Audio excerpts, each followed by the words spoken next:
Será que a Bíblia é verdadeiramente a palavra de Deus? Como que um livro escrito por homens pode ser a palavra do Senhor?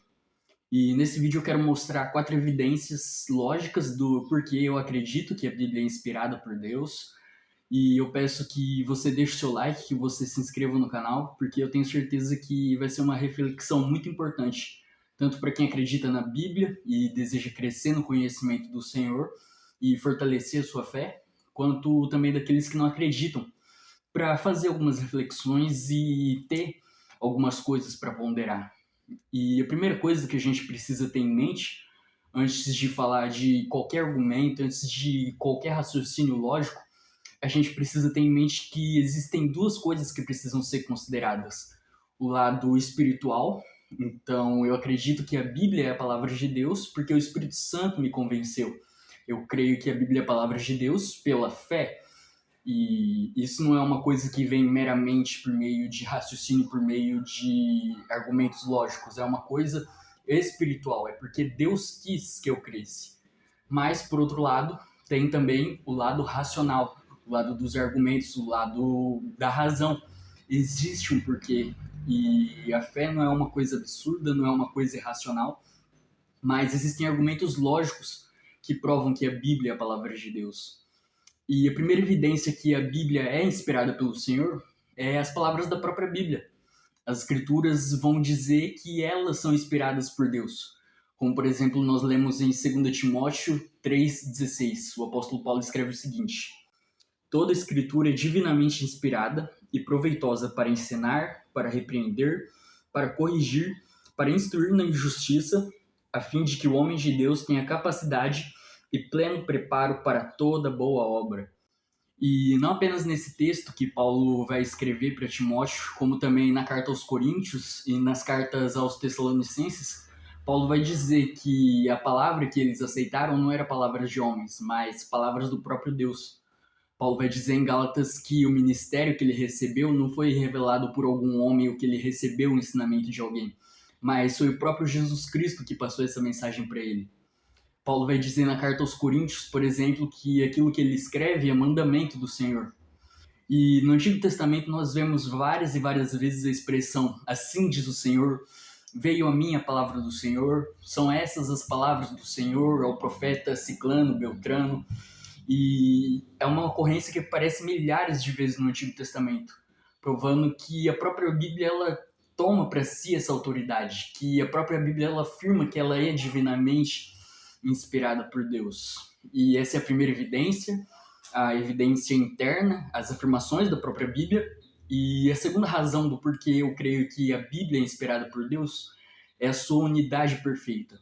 Quer dizer, a Bíblia tem tudo para se contradizer e para se perder no meio da sua mensagem, porque ela foi escrita ao longo de 1500 anos por cerca de 40 pessoas, de 3 continentes, em 3 idiomas. Muitas dessas pessoas nem se comunicaram e nem viveram na mesma época, e às vezes nem falavam a mesma língua, mas a gente consegue perceber que desde o primeiro livro, em Gênesis, até o último livro, no Apocalipse, você tem uma mensagem unificada que não se contradiz, mas pelo contrário, ela se complementa de uma maneira sobrenatural. Quer dizer, não é uma coisa que um bando de judeus desocupados há 4.000 anos atrás se reuniram numa caverna e escreveram um monte de coisas, combinando ali em segredo. Não, pessoas que viveram em diversos contextos, pessoas de diversas classes sociais, pessoas de diversas épocas, que muitas vezes nem se conheceram, mas se complementam e conseguem trazer uma mensagem que é unificada, que não se contradiz. Como que Isaías, 700 anos antes de Jesus, sabia que ele ia ser morto no meio de 2 ladrões, que ele ia ser sepultado no túmulo de um rico? Como que Isaías podia saber que ele ia ser transpassado, que ele ia ser moído pelas nossas enfermidades? E como que Jesus consegue cumprir tantas profecias? A profecia de Miqueias, por exemplo, no capítulo 5, versículo 2, Miqueias vai escrever: mas você, ó Belém Efrata, é apenas uma pequena vila entre todo o povo de Judá. No entanto, o governante de Israel, cujas origens são do passado distante, sairá de você em meu favor. Quer dizer, Miqueias profetizou 700 anos antes de Jesus, né? Ele era contemporâneo de Isaías e sabia onde que Jesus ia nascer. Como que pode isso se esse livro não foi inspirado por Deus? Se não foi o próprio Deus quem respirou, quem soprou esses conhecimentos que nenhum homem poderia saber por conta própria, por pesquisas, por invenções ou por mero acaso. Quer dizer, é muito improvável, uma probabilidade de 1 milhão multiplicado por 1 milhão de vezes. É praticamente impossível que essas profecias precisamente cumpridas elas sejam um mero acaso. E isso nos leva precisamente para o terceiro ponto, que me leva a crer que a Bíblia é inspirada por Deus, que são as profecias precisamente cumpridas. Só sobre a vida de Jesus nós temos centenas de profecias bíblicas. Nós vemos profecias sobre a humanidade, nós vemos profecias sobre a igreja, que surgiriam falsos profetas, que os apóstolos seriam perseguidos. Nós vemos profecias sobre o povo de Israel também. E nós vemos, vez após vez, milhares de profecias bíblicas se cumprindo de uma maneira que nenhum outro livro na humanidade ocorreu. Nenhum outro livro acertou tantas profecias como a Bíblia. E, mais uma vez, é uma questão de probabilidade. Qual que é a chance de uma profecia em si, de 400, 500 anos antes de acontecer, ela se cumprir? E agora você pega e multiplica isso por todas as profecias bíblicas. É uma probabilidade praticamente impossível, é uma coisa infinitesimal. Não tem a menor possibilidade, o menor cabimento de dizer que todas essas profecias bíblicas que se cumprem de uma maneira tão precisa nas escrituras são mero acaso.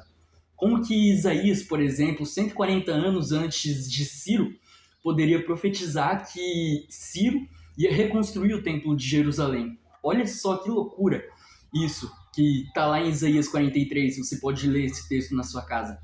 Isaías profetizou que um cara, 140 anos depois dele, ia reconstruir o templo. Para isso acontecer, o templo tinha que ser primeiramente destruído, o povo tinha que ser levado cativo para a Babilônia, e depois tinha que surgir um tal de Ciro para reconstruir esse templo.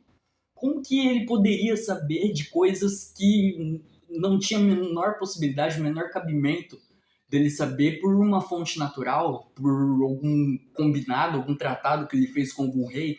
Não, vamos fazer um acordo aqui para que aquilo que eu escrevi se cumpra. Como que a profecia de Isaías podia se cumprir tão precisamente mesmo na vida de um ímpio? E a quarta, e talvez mais importante razão do porquê eu creio que a Bíblia é inspirada por Deus é a transformação espiritual que ela permite. Quer dizer, quantas pessoas nesse mundo, ao longo da história, que viviam escravas das drogas, da prostituição, de crimes horríveis, que foram libertas e transformadas pela mensagem da Escritura. Quantas pessoas que viviam a depressão, que tentaram suicídio, que passaram por um vazio existencial de sentir que a vida não valia a pena ser vivida e encontraram um propósito, identidade, valor, um amor perfeito, que encontraram uma alegria que nada nesse mundo pode proporcionar em um livro que, na cabeça de muitos, é apenas um livro humano, apenas um livro escrito por homens.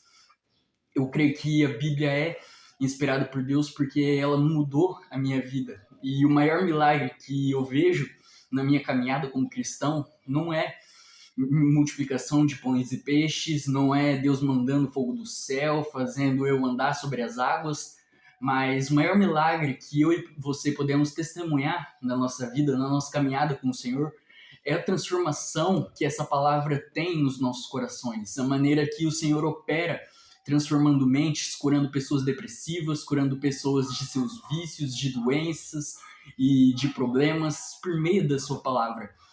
E o meu objetivo com esse vídeo é que você possa refletir um pouco. Você tem estudado a palavra, você tem se aproximado disso não apenas como uma rotina para fazer o devocional, para se sentir bem, mas para ouvir realmente o Senhor falando ao seu coração, para buscar aquilo que o salmista diz, a alegria de tua presença e o prazer de viver contigo para sempre. Será que você tem meditado nas palavras do Senhor e guardado elas no seu coração para não pecar contra Ele? E essa palavra serve para você também que não acredita que a Bíblia é inspirada por Deus, que você não acredita que Deus possa existir, que você possa refletir um pouco, que você possa entender que a fé não é uma coisa irracional, que a fé não é uma coisa absurda, mas que ela caminha de mãos dadas com a razão, que não existe problema nenhum em acreditar em Deus, em seguir a Bíblia e ser uma pessoa racional e ser uma pessoa lógica. Eu não sou, creio eu, uma pessoa enganada, vítima da neurolinguística que pastores inventaram. Eu creio que eu tenho um relacionamento com Deus e que Ele me escolheu e me amou, não porque eu mereci alguma coisa, mas simplesmente porque Ele é um Deus bom, que deseja se relacionar com a humanidade. E Ele deseja ter um relacionamento com você. Eu espero que esse vídeo tenha sido bom para você. Mais uma vez, por favor, deixe seu like, se inscreva no canal e compartilhe esse vídeo. E se você tem alguma dúvida teológica que você queira que eu responda em vídeo, deixe seu comentário também. Até mais e muito obrigado.